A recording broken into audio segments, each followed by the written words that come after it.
नमस्कार दोस्तों, आइए क्वेश्चन शुरू करते हैं। और इनमें देखिए ये क्वेश्चंस हैं कुछ, इनमें ज़्यादातर में कहीं ना कहीं एरर है। और ये जो कॉम्पिटिटिव एग्ज़ाम अभी आ रहे हैं, जैसे एनडीए का है, सीडीएस का है, ग्रुप डी का है, सीएचएसएलई है और सीजीएल है या बैंकों के एग्ज़ाम है, उनमें जिस तरह के क्वेश्चंस आते हैं उसके लिए ये सैंपल है। क्योंकि नेक्स्ट मंथ कई एग्ज़ाम है तो आप इसमें ट्राई कर लीजिए पहले और फिर हम डिस्कस करेंगे। ये मैं आपके सामने एक बार लाता हूँ, स्क्रीन पे क्वेश्चन होंगे, आप वीडियो को पॉज करके लिख के इनको करके देख लीजिए। ये देखिए 3 क्वेश्चन ये हैं।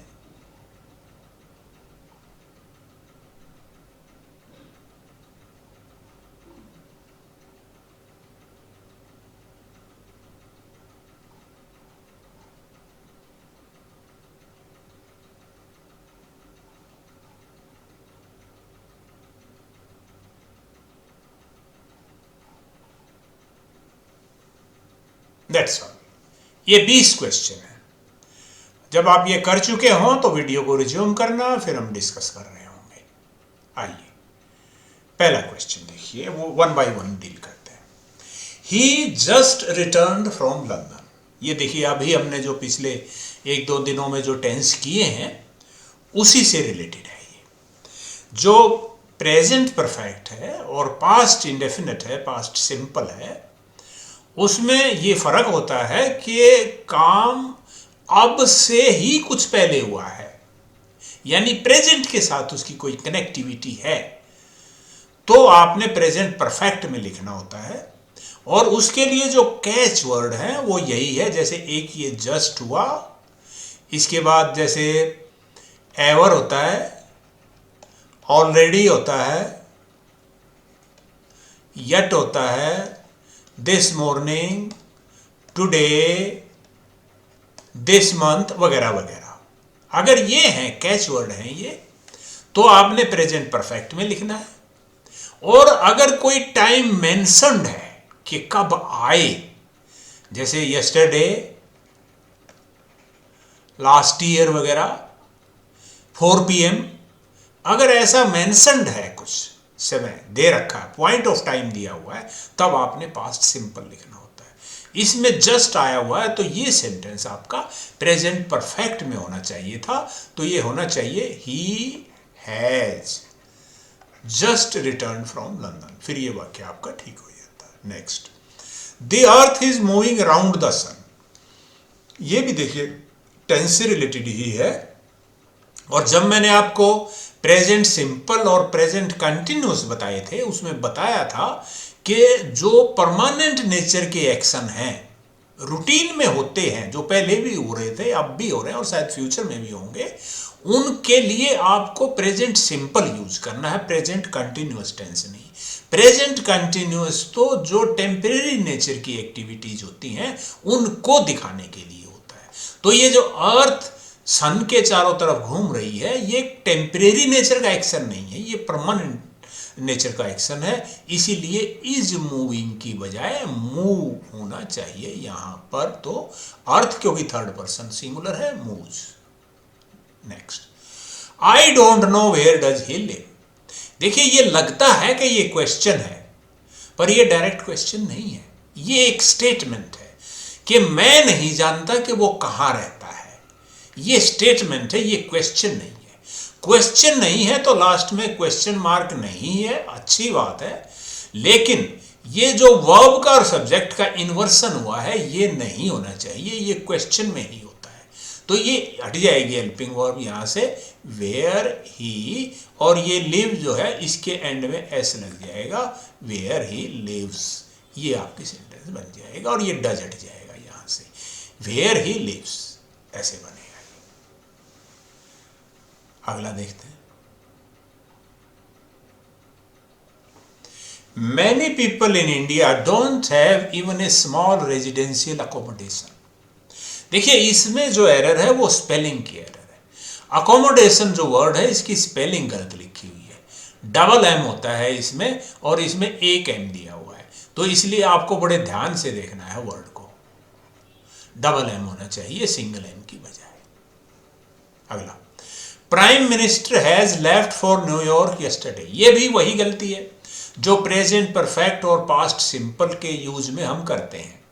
Prime minister has left for New York, जब यस्टरडे हम मेंशन कर रहे हैं तो यहां पर प्रेजेंट परफेक्ट टेंस नहीं आएगा, पास्ट सिंपल आएगा, वर्ब की सेकंड फॉर्म आएगी जो कि लेफ्ट ही होती है, तो ये हैज लेफ्ट की बजाय लेफ्ट आएगा। I saw a man who was looking at me, ये सेंटेंस सही है। देखिए जो सॉ है ये पास्ट कंटिन्यूअस में नहीं हुआ, क्यों? क्योंकि ये जो सी है इससे जो एक्शन दिखता है वो वॉलेंट्री नेचर का नहीं है, हमारी मर्जी का नहीं है। वो हम किसी को देखते हैं, हमारी नजर पड़ जाती है, कोई हमें दिखता है, इसीलिए ये तो सिंपल में ही रहेगा। लेकिन ये जो लुक है ये प्रयास से देखना होता है, जो मुझे देख रहा था, तो ये कंटिन्यूअस में होगा, पास्ट कंटिन्यूअस में ये हुआ और ये आपका पास्ट सिंपल में हुआ, इसलिए ये सेंटेंस बिल्कुल ठीक है। Next, I would marry a princess if I am a prince, ये कंडीशनल सेंटेंस है। अब कंडीशनल कौन सा है ये आपको पता लगाना चाहिए। इसमें दो क्लॉज होते हैं, वैसे डिटेल में देखना है तो मेरी कंडीशनल पे वीडियो है वो देख लीजिएगा, डिटेल में देखना है तो वीडियो देख लीजिएगा, नहीं तो ये है जो इफ वाला क्लॉज है, ये एक इफ क्लॉज इसमें होगा और दूसरा इसमें मेन क्लॉज होगा। तो जो टाइप 1 है उसमें इफ वाला क्लॉज प्रेजेंट सिंपल में होता है, यानी V1 उसमें वर्ब की फॉर्म होती है, और जो मेन क्लॉज में V1 होती है, और जो इफ वाला दोनों में V1 ही होती है, लेकिन इफ में सिर्फ V1 होती है, प्रेजेंट का टेंस होता है। और जो मेन क्लॉज है, मेन क्लॉज में सेल विल इसके साथ होता है, आमतौर पे सेल और विल प्लस V1।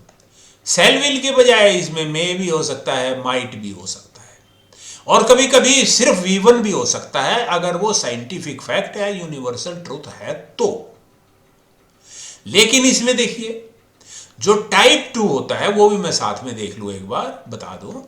टाइप 2 में जो इफ क्लॉज है वो V2 वाला होता है, और जो मेन क्लॉज है उसमें वुड प्लस V1 होता है। इसमें देखिए जो मेन क्लॉज है, मेन क्लॉज वुड और V1 है, इसका मतलब ये टाइप 2 है। अगर ये टाइप 2 है तो यहां पर आपका V2 आएगा। V2 है तो इसका मतलब M नहीं आना चाहिए यहां पर होगा, क्योंकि इसकी जो टाइप 2 के लिए फॉर्म होती है वो वर होती है, क्योंकि ये पूरी की पूरी कल्पना होती है, इसमें V2 होती है। अगर M B के बजाय कोई और वर्ब यहां पर होती तो उसकी सेकंड फॉर्म होती। टाइप 3 का भी लगे हाथ में बता दूं आपको, अगर टाइप 3 है तो जो मेन क्लॉज है वो फ्यूचर परफेक्ट, जो प्रेजेंट परफेक्ट में होगा, यानी हैव और V3, और जो दूसरा क्लॉज है मेन क्लॉज है उसमें वुड हैव प्लस V3, ये पैटर्न होता है उसका। डिटेल के लिए आप देख लीजिए वीडियो। अगले,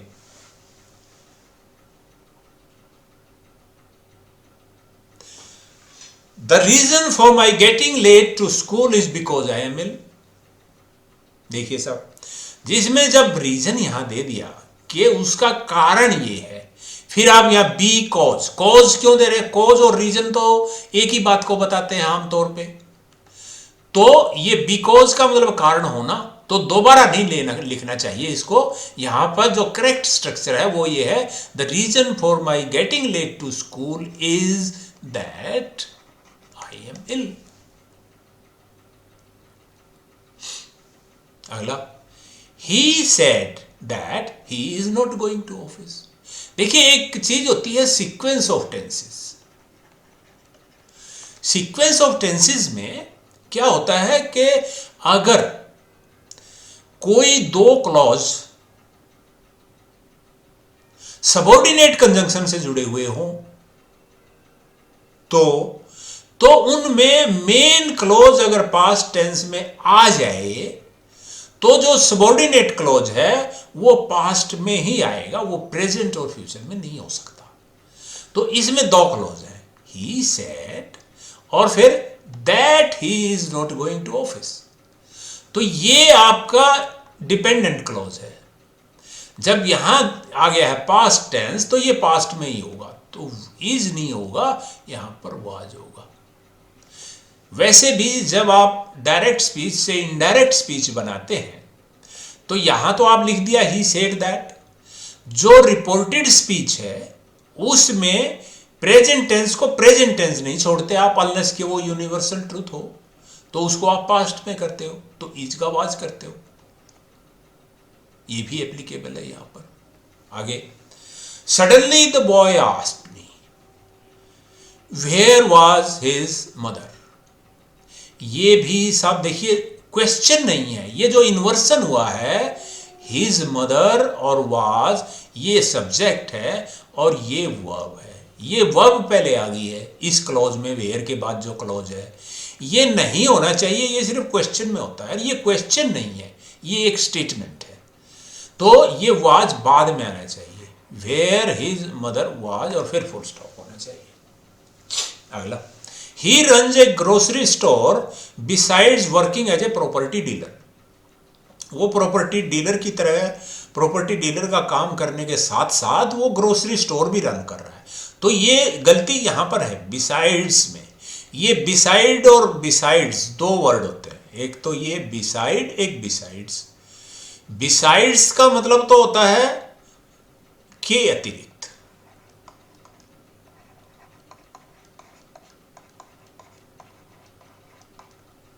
और ये बिसाइड बाय द साइड हो।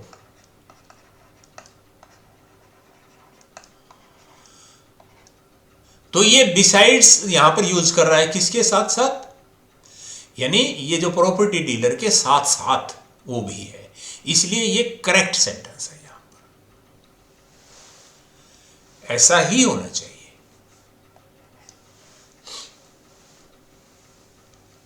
अगला,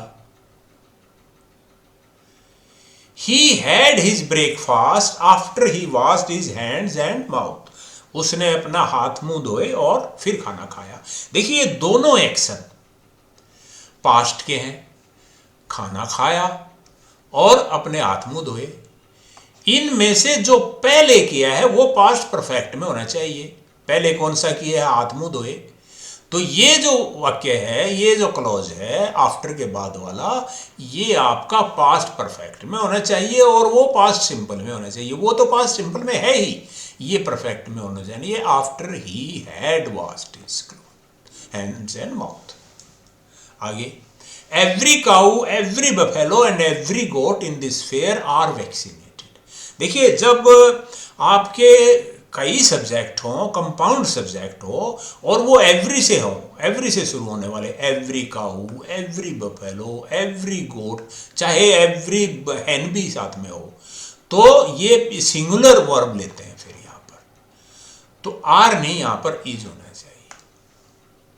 अगला, there was a king with a large jaw and a queen with a plain face on the throne of England. ये टेल ऑफ टू सिटीज जो नॉवल है चार्ल्स डिकन्स का, उसमें एक ये सेंटेंस है। देखिए इसमें गलती वही है, देयर वाज, जो थ्रोन पे था क्या था, वो सब्जेक्ट क्या है इसमें, इसमें भी कंपाउंड सब्जेक्ट है। कौन कौन थे गद्दी पे, a king with a large jaw and a queen with a plain face. दो जो सीधा इसमें सब्जेक्ट है वो है a king and a queen, ये दो है। ये जब दो हैं तो यहां पर वाज की बजाय वर होना चाहिए। नेक्स्ट,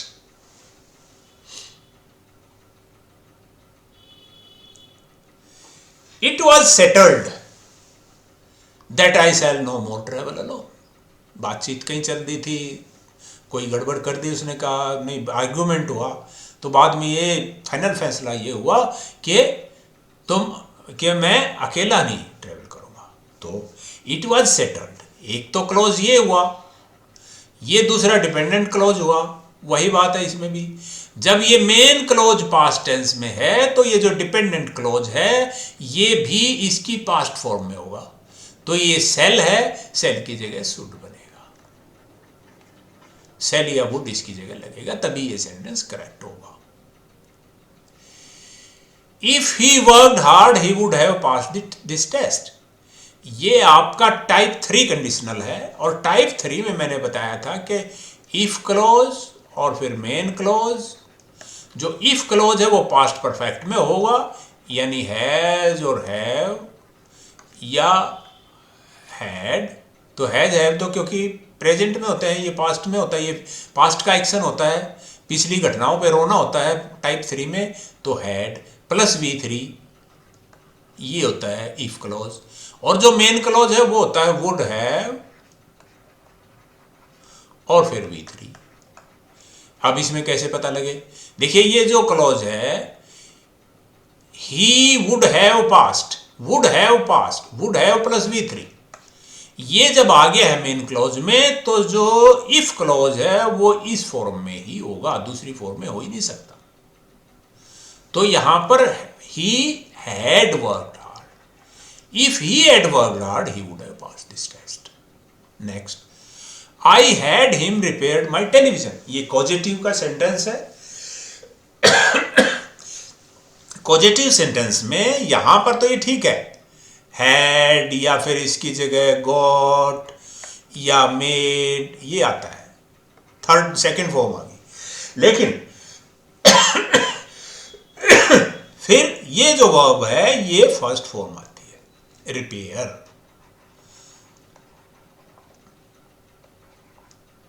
तब ये सेंटेंस ठीक होगा, यहां पर गलती थी।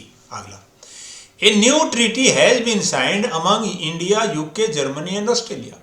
ये सब बट बिटवीन और अमंग इसका जो यूज है उससे रिलेटेड एरर है इसमें। आमतौर पे हम ये लोग समझते हैं कि बिटवीन दो चीजों के बीच में आता है और अमंग दो से ज्यादा के बीच में आता है, लेकिन ऐसा नहीं है। अगर दो से ज्यादा हो लेकिन डेफिनेट हो, डेफिनेट नंबर हो, उनकी दी हुई नंबर हो, नाम दिए हुए हो या उनकी संख्या दी हुई हो, तब भी आपको बिटवीन ही लगाना होता है। देखिए इसमें नाम दिए हुए हैं, India, UK, Germany and Australia, नाम दिए हुए हैं तो यहां पर अमंग नहीं आएगा, बिटवीन आएगा। नाम दिए हुए या संख्या दी हो यानी निश्चितता की गई हो, सर्टेनिटी हो कि कितने हैं जिनके बीच में हुआ है, तब आपको अमंग की बजाय बिटवीन लगाना है। और अनस्पेसिफाइड हो नंबर, तब आपने अमंग लगाना है अगर दो से ज्यादा है तो। Finally he could climb the mount Everest last year. देखिए साहब इसमें मॉडल्स की जो गलतियां होती हैं वो होता है। जो कैन है इसका जो पास्ट टेंस है वो कुड भी हो सकता है, मैनेज्ड टू भी हो सकता है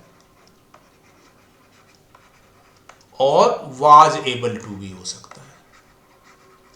अलग अलग परिस्थितियों में यूज होते हैं। जब किसी काम को हम एक बार कर पाए हों, बार बार किए जाने का भरोसा ना हो, यानी हमारी सर्टिफाइड कैपेबिलिटी ना हुई हो, तब हम कुड का यूज नहीं करते, मैनेज टू का या वाज एबल टू का करते हैं। जब कोई वन टाइम एक्शन हम कर पाए हों, और जब हम एक्शन को कितनी बार भी करवा लो उसको कर देंगे हम, तो उसमें कुड होता है। जैसे वो 6 साल की थी जब वो गीता का उच्चारण कर लेती थी, सो हम कह सकते हैं सी कुड। कुड आएगा यहां पर क्योंकि गीता एक बार अगर उसने याद कर ली तो वो कितनी बार भी रिसाइट करेगी, उसकी जो कैपेबिलिटी है वो परमानेंट नेचर की बन गई। She could recite the Gita at the age of 6 at the age of 6। लेकिन माउंट एवरेस्ट पे जब चढ़े हैं तो ये नहीं है कि भाई वो अगली बार भी चढ़ ही जाएगा या अगले दिन को होगा फिर भी चढ़ जाएगा, जरूरी नहीं है। वो जस्ट कंप्लीट कर सकने वाली बात है, इसलिए उसमें या तो वाज एबल टू लगाओ या मैनेज टू लगाओ। अगला, ही would have reached Bombay by air when you will reach Jaipur by car, कि जब तक तुम कार से जयपुर जाओगे वो बंबई पहुंच चुका होगा। ये सब फ्यूचर परफेक्ट का सेंटेंस है। फ्यूचर परफेक्ट में जो दो घटनाएं फ्यूचर की होती हैं उनमें से जो पहले कंप्लीट होगी उसको तो ठीक है आप फ्यूचर परफेक्ट में लिखोगे, वुड लगाओगे, वुड की बजाय क्या लगाओगे, बल्कि विल, वुड नहीं लगेगा, विल हैव और फिर V3, ये तो इतना तो ऐसे ठीक होगा, ये आ गया, ये क्लोज तो ठीक हो जाएगा। अब जो दूसरा क्लोज है जो बाद में होगा उसको आपने फ्यूचर सिंपल में नहीं लिखना है, उसको प्रेजेंट सिंपल में लिखना है। सो व्हेन यू, ये विल यहां से कट जाएगा, when you reach Jaipur by car, तो ये करेक्ट सेंटेंस बनेगा, he will have reached Bombay by air when you reach Jaipur by car, फिर ये सेंटेंस आपका ठीक हो। थैंक यू, नमस्कार।